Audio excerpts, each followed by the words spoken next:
Hello hi subscribers కోసం లేటెస్ట్గా వచ్చామండోయ్.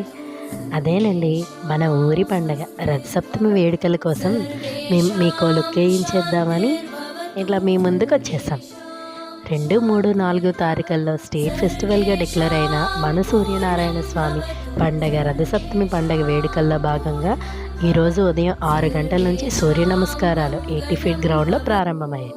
ఎలా జరిగాయో మీకు చూపించేద్దామని మీ ముందుకు వచ్చేసాం. ఓ లుక్కేసేయండి. సూర్య భగవాన్ని ఆశీస్సులతో మన ఊరు, మన రాష్ట్రం కూడా చాలా ఆరోగ్యప్రదాయకంగా ఉండాలని కోరుకుంటూ, ఎంతో చక్కని మా సబ్స్క్రైబర్స్ కోసం మీరు రాలేపోయినా మీ ముందుకి ఈ వీడియోని తెచ్చేసాం. మీరు ఊరుకోకుండా మాకు ఒక లైక్, షేర్, సబ్స్క్రైబ్ అండ్ ఇంకేమైనా కొత్త వీడియోస్ కావాలని కోరుకుంటే ఒక కమెంట్ కూడా చేసేయండి. Thank you.